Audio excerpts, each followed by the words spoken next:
Welcome to Let's Talk Wellness, where we will be sharing insights into the world of mental health and wellness as we explore traditional medicine and holistic healing options. It's time to have new conversations about mental health. Join Mara James, the founder and CEO of the Hugs for Life Healing Center, as she guides us along this journey. And now, let's talk wellness.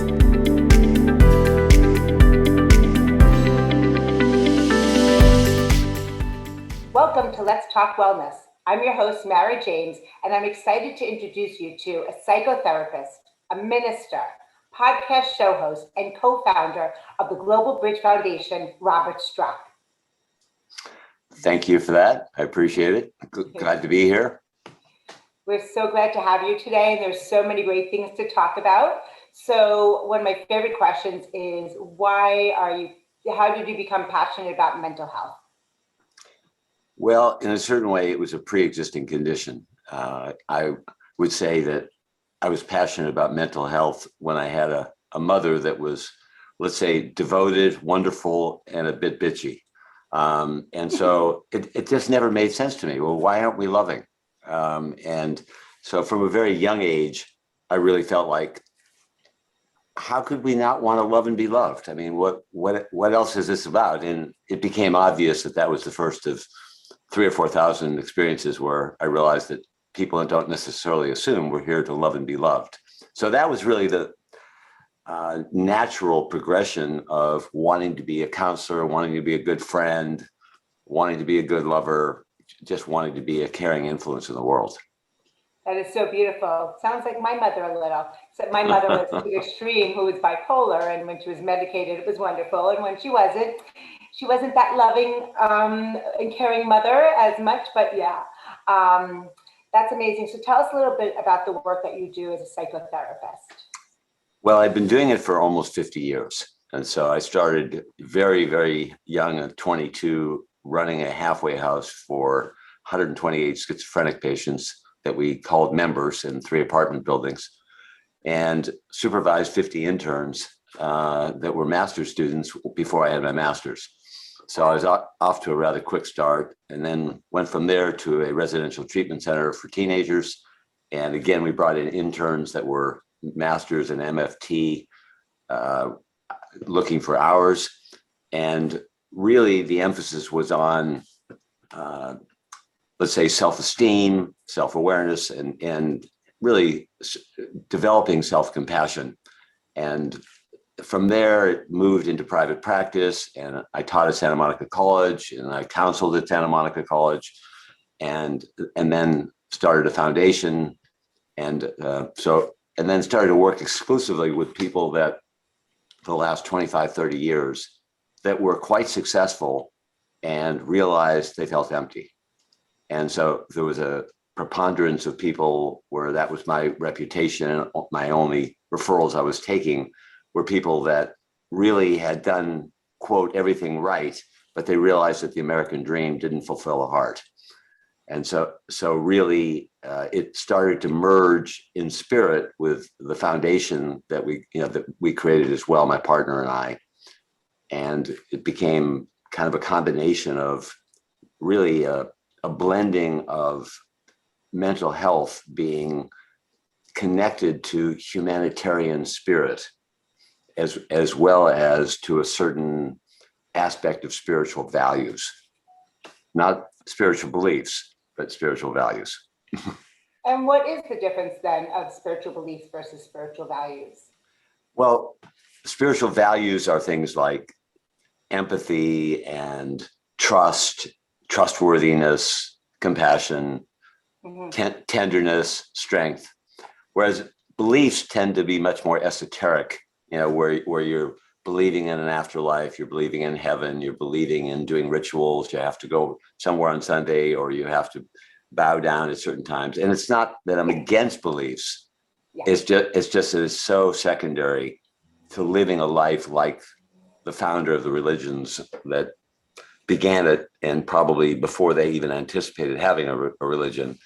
Right. And that's not to say that I'm Jesus Jr. or Buddha Jr., but it is to say that it is my aspiration to try to bring that into my life in the various forms. Yeah, that is beautiful. And so tell us a little bit about the therapy that you do and how your view might vary a little from traditional views. Well, first, thanks for asking that question. It's an important question.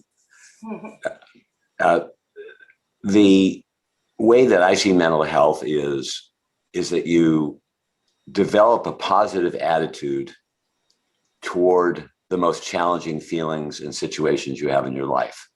And it's not that you're saying, oh, yay, I'm suffering.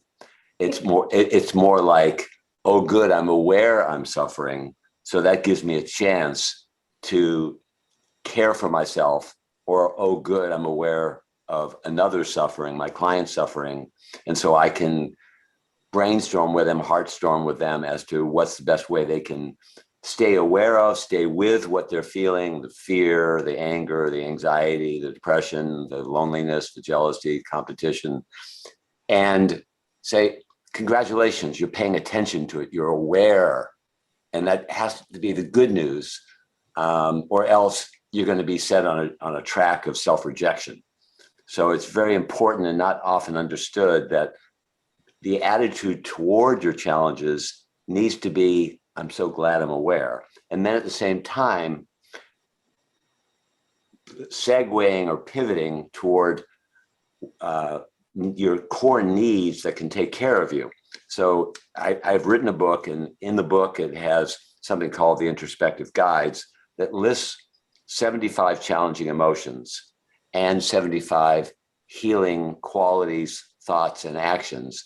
And so when you can identify the challenges specifically, and then look at the list and say, well, which ones of these would help? And try to hold it simultaneously. So I'm a therapist that is really halfway valuing a version of traditional therapy where, of course, you need to stay aware of your feelings, but it's not so much express them unless you're, let's just say, constipated with your feelings. And then, of course, it's very important to be able to express anger, to be able to express sadness, to be able to express fear. But the most important thing is, while you're in this feeling, how do you really take care of yourself? And looking at those specific qualities and actions and thoughts that are going to guide you when you need it the most. And the emotional literacy is so important. And I find that 99 out of 100 clients can't distinguish clearly between their feelings and their needs, their challenging feelings and their needs. And this distinction, to make it in a very precise way, and then to be able to support yourself and receive support from others by letting them know what you need, is a gold mine, because the goal doesn't become, I want to get rid of my anxiety, I want to get rid of my anger.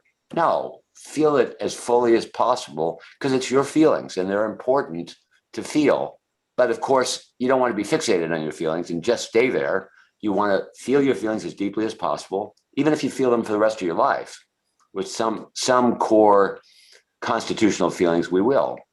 But then we want to really catalyze ourselves like a Pavlovian response. Every time we have a difficult feeling, we want to be able to drop in and say, well, how am I really going to specifically address the needs that are really creating these feelings? Or how am I going to address my needs, even if they didn't create the feelings, the lack of fulfilling them? How can I really take care of myself when I'm suffering from, let's say, a genetic depression or a genetic anxiety? You know, maybe it's medication. Maybe it's recognizing you're not doing it to yourself on purpose, and in a kind way, saying that to yourself, so there's a tenderness around you while you're suffering. Okay, and so your book lists these 75 challenging emotions? Yes, it lists 75 challenging emotions and 75 core needs. Okay, and can you share with everybody? I just moved, as you know, this weekend. Otherwise, I would have been holding up your book and sharing it. But can you share with our guests the title of it? Yeah, it's Awareness That Heals, Bringing Heart and Wisdom to Life's Challenges. Beautiful. And when did you write that book? I wrote it 2 years ago. And how long did it take before that to actually with all the ideas? 45 years. Yeah, Beautiful. So yeah, the part comes from.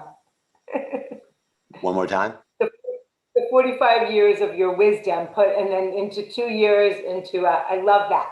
Now, do you think if somebody is reading your book that that's going to be enough?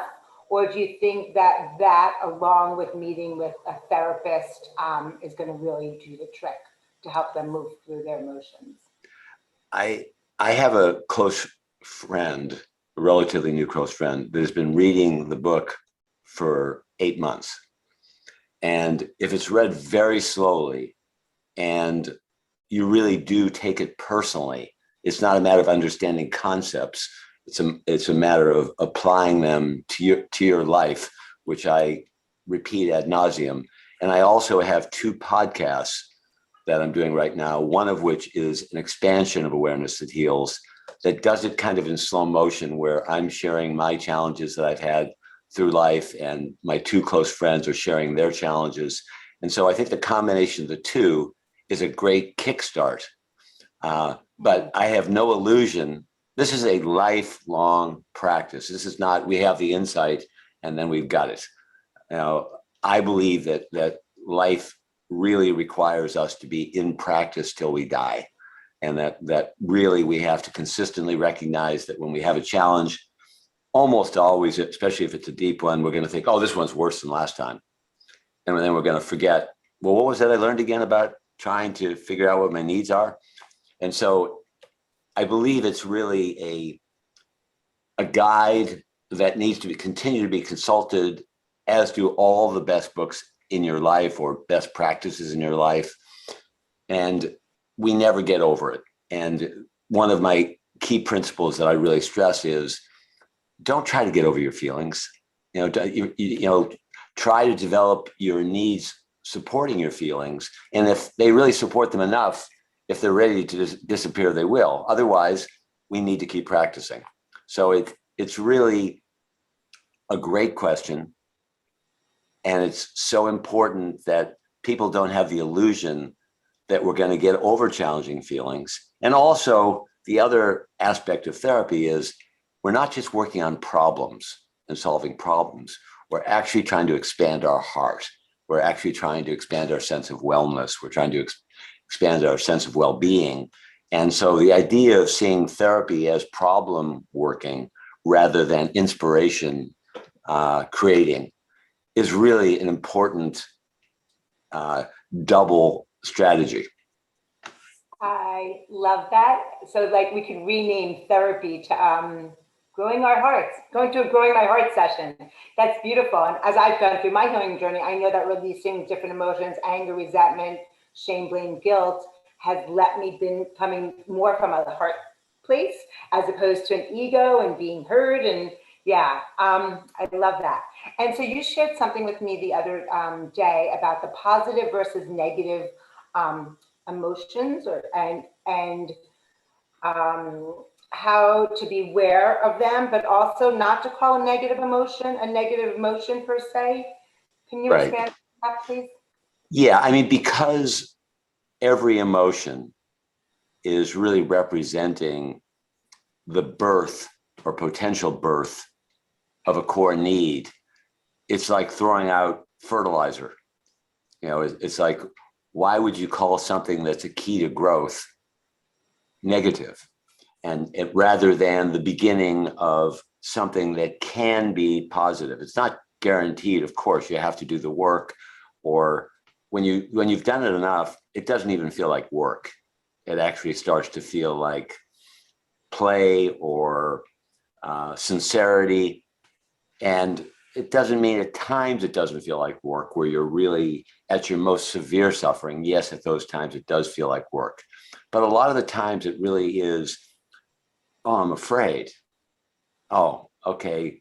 Normally I might have called that a negative emotion, but now I'm realizing it's asking me to be as courageous as possible, or maybe I need more safety. And which one is it?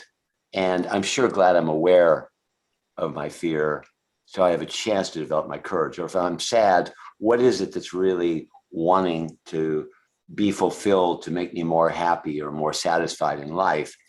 So you view the what I call challenging emotions rather than negative emotions as a birth of, or a pregnancy, let's say it more accurately, that can create a birth if we're able to transform that into what it is we really need to take care of ourselves.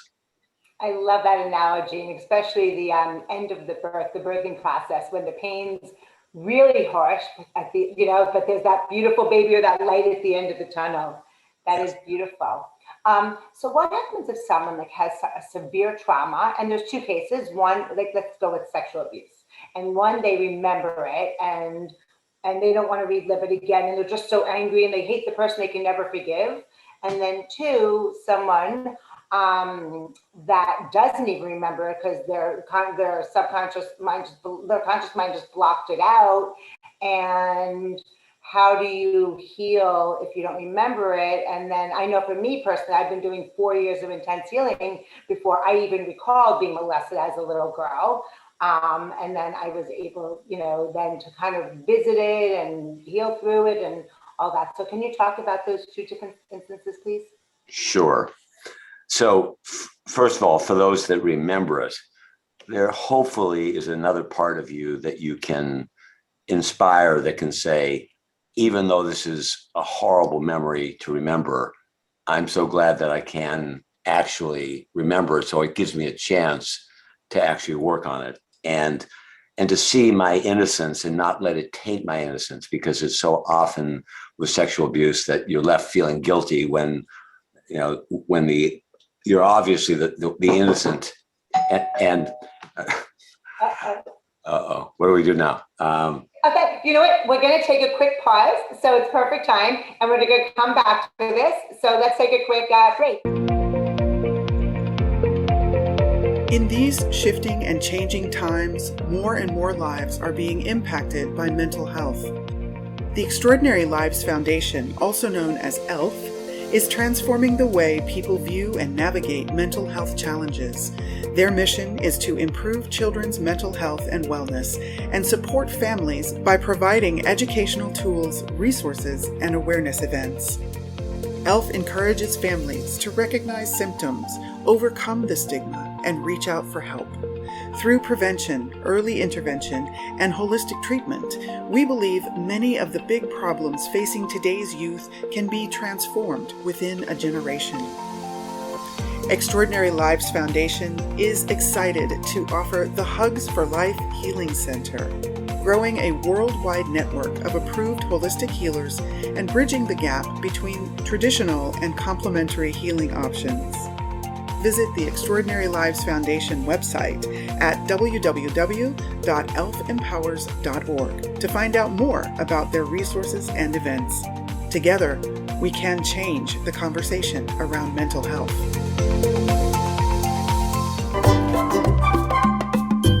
We hope that you're enjoying today's Let's Talk Wellness podcast. And if you have a topic that you would like us to explore, we would love to hear from you. Simply email us at info@elfempowers.org. That's info@elfempowers.org. And now, back to the show. Welcome back to Let's Talk Wellness. I'm your host, Mara James, with Robert Strock, who's a psychotherapist, a minister, podcast show host, and co-founder of the Global Bridge Foundation. Well, thanks again. So, Robert, if you can, sorry, the doorbell rang. Welcome to the new world we're in. If you can please continue with what you were talking about with handling sexual traumas, whether the person remembers or doesn't recall. Right. So again, it's so important that the person that's traumatized recognizes that they're going to be experiencing an irrational guilt, and they're going to be including that as a big part of their trauma. There may be terror, there may be fear, there may be depression that could be part of it as well. So being able to bring that up and have an attitude of it's good that at least I have the courage and the awareness still to be able to face this, so I can develop the core support that I need from inside me and from outside me. And really, generally speaking, it's reaffirming their original innocence. If they're giving themselves a hard time for some reason that they say, oh, gee, I did wear a kind of skimpy top or whatever else, then realizing that was not your intention, that you were not doing that on purpose. That's you giving yourself a hard time. So you're really attempting to bring your heart to yourself, your acceptance, your tolerance, your forgiveness, and either from yourself, your friends, a therapist. That's really clearly the way to work. And it's a long-term process that for most people. And so really fasten your seatbelt and recognize this is a real hard slice of life. And I'm really going to give myself the time it takes to bring my heart to myself. And recognizing that one of the dangers that exists with any kind of trauma is unwittingly withdrawing from yourself. So your mind might just be saying this to you, but you're trying to evoke your heart to actually be with you. And so you're watching closely. Is this my mind talking to me only, or is there any part of me that can have my heart? And if I can't find my heart, that's when I know I need a little bit more help. I need a therapist that's going to be able to empathize with me and be able to reaffirm my innocence. And for those people that don't have the awareness, but let's just say they have an awareness of some kind of hole or emptiness or fear or anxiety, it's a great question to ask. And this is something that in Awareness That Heals, the book, I really go out of my way to try to teach this tool, is whenever you don't feel good in some way, to ask yourself, do I have an open, caring attitude toward this difficult feeling?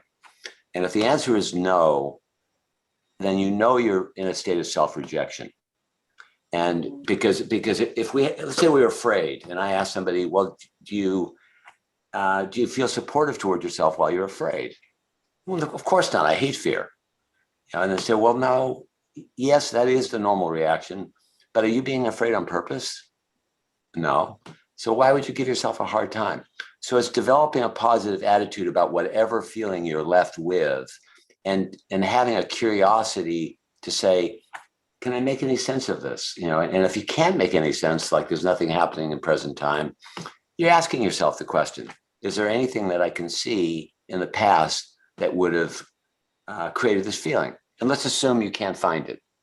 Then the best you can do is to deal with the feeling in present time and to develop that caring heart. And again, doing a double check of, do I have any affects that can be caring and tender and kind? Because you recognize whatever the remnants you're left with, you aren't doing on purpose. Am I anxietying on purpose?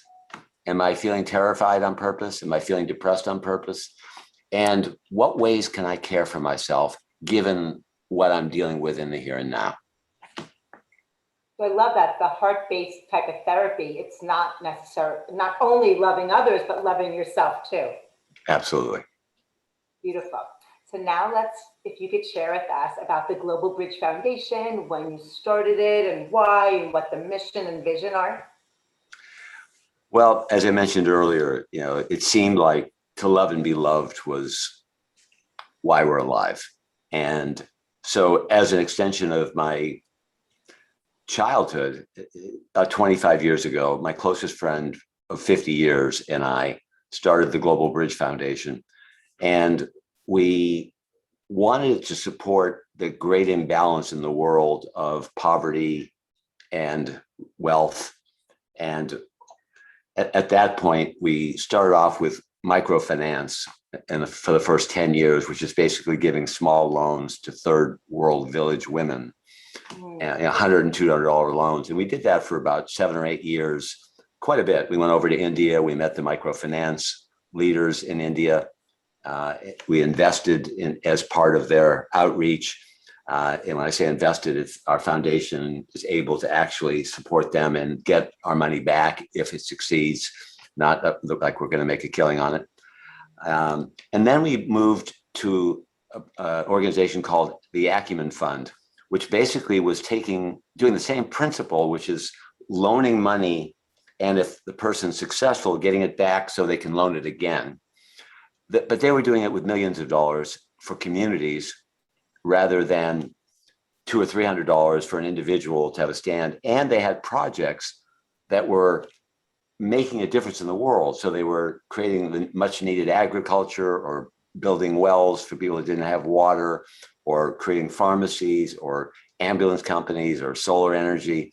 And so they were sponsoring community work with supervision, with a person that volunteers for a year, goes into one of the 20 countries and supervises the business plan to help them expand the services and the job at the same time. And then from there, several years ago, I was asked to speak at the United Nations, and I spoke at the United Nations and really started to talk about something that is a key part of the podcast, but it's also a key part of the foundation. The podcast is under the guidance of the foundation, and the podcast is called The Missing Conversation. And the missing conversation is starting off with homelessness and regenerative agriculture, and how the two together could be scaled in California, really, and the country, where a portion, let's say 20 or 30% of the homeless or unsheltered people in the state and beyond, can be trained into this new field where it is basically a difference in farming, where instead of taking a deep 4-inch cut out of the earth and you're throwing carbon in the atmosphere, you're doing a completely different kind of farming where you don't do the 4-inch cut. You use animals and you use their natural paws and prints, and they poop and they pee in the fields. That fertilizes it. You don't need to use artificial insecticides. And the Paris Peace Accord already has 198 countries that are supportive of regenerative agriculture. America's a little bit behind. And we at Global Bridge have as one of our great supporters a man by the name of Gabe Brown, who is consulting for 23 million acres of turning over farms to have them become regenerative agriculture. So that's one of our bigger projects. And we're presently talking to the governor's office and the head of homelessness and the Mayor Garcetti's office, and talking to them about changing the requirements for zoning and the requirements for tiny homes to have them include bathrooms and kitchenettes. So the dignity of having a tiny home, which costs about $30,000, instead of spending $500,000 to build them apartment buildings, or as they're doing right now, mostly buying motels and hotels, instead of doing that, being able to use agricultural zoning, have them include training for regenerative agriculture. It becomes a fundraising. It's a very good investment. You actually have 8 crops a year instead of growing 1 crop. And so it's, again, the same principle as what we were doing all along. Is supporting self-sufficiency for those that have the least options in life. And then in the psychopolitics piece on the podcast, it's really talking about how it's natural to want to, if you have money and you have free time, it's natural to want to care for your family, of course, and your friends. But if we have a world that is on the verge of possibly dying, and we have a country that is torn up, and we have poverty being at the worst level ever, that we need to reevaluate how we treat family as 99% important, and the poor and the planet as 1% important. And when you have everybody in the world that has wealth largely being that way, then it's completely understandable why we have a world that's dying, and why we have class struggles that are perfect setups for terrorism and for nuclear war and alienation within cultures. So we're trying to really reach out to convey the message that we all need to reevaluate. And if we're on the end of working for our survival, not wasting your time and blaming the rich, but really working your tail off for your family and recognizing that has every bit as much dignity as a wealthy person being generous. So it's supporting, no matter where you are in the economic spectrum, to really do what you can and to not just follow the same old conditioning that we've had forever, and recognizing that really that the American dream is a very isolated dream, and it really needs to include supporting the well-being of the poorest of the poor, not just the middle class. And I hope, as we're talking, I hope that the listeners, the watchers, are seeing that I really apologize for keeping eye contact with you, but I also want to say that it's just so important, because I like bouncing off of you and just having a relationship. So please forgive me for not looking at the camera directly all the time.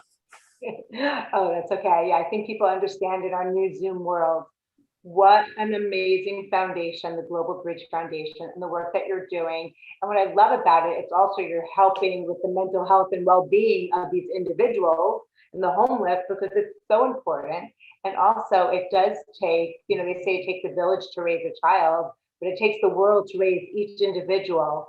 So that is just so beautiful. What have I not asked you, either about your ministry, your psychotherapy, the foundation, that you would like to share with our friends?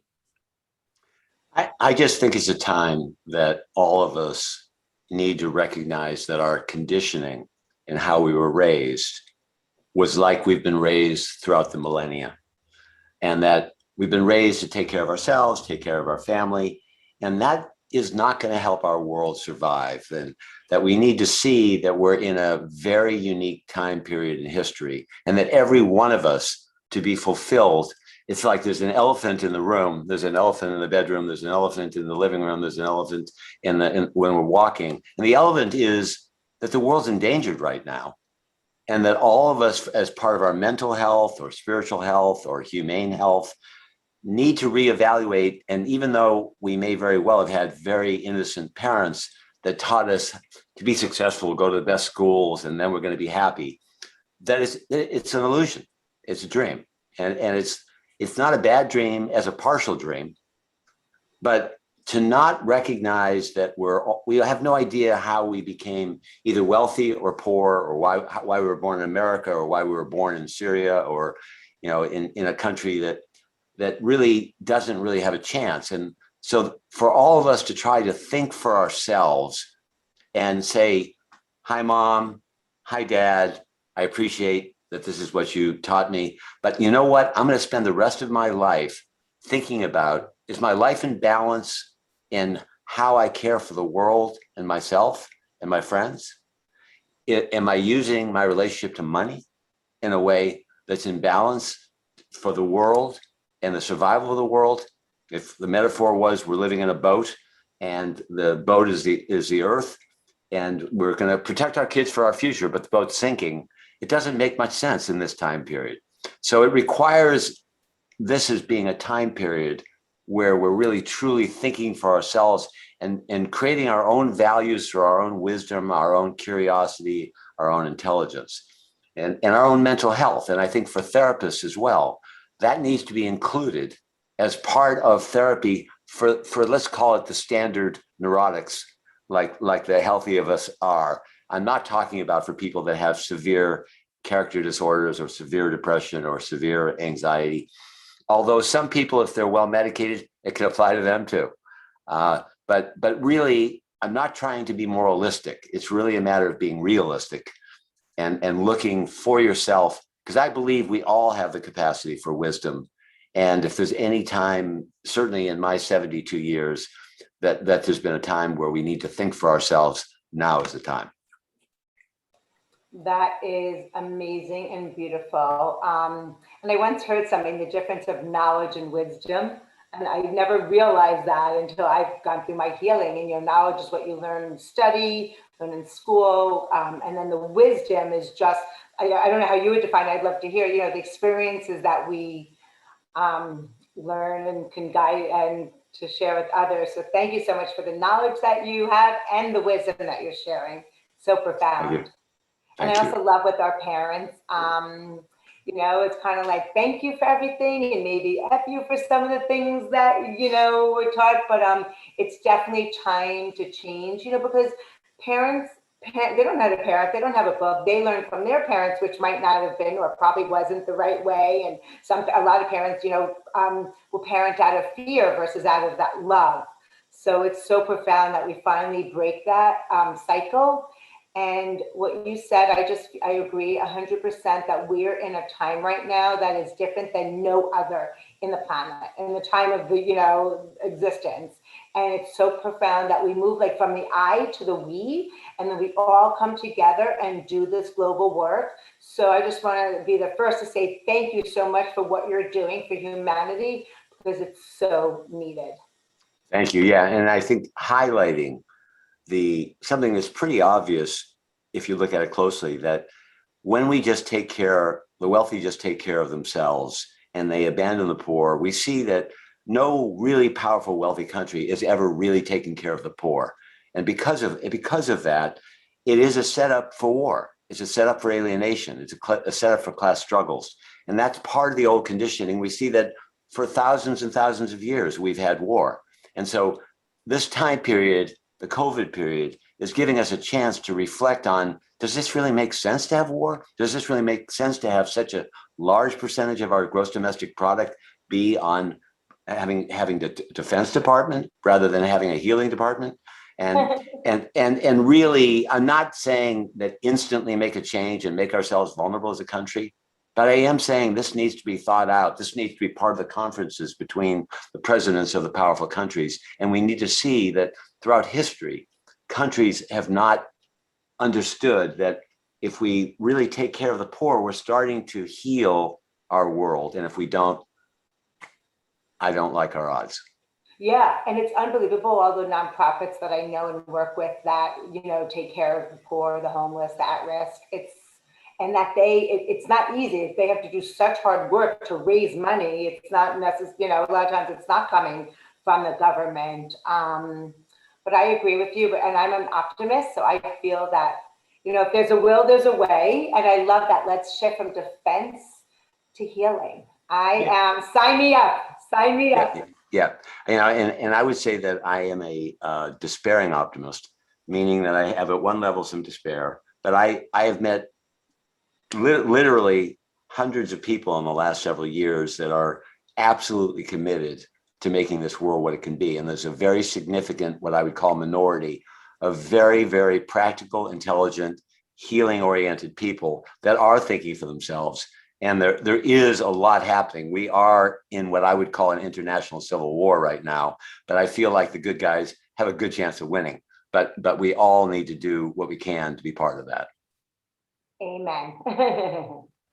Robert, if people would like to get in touch with you, do you have a website, an email address, phone number? What's the best way? Robert@theglobalbridge.org is the best way.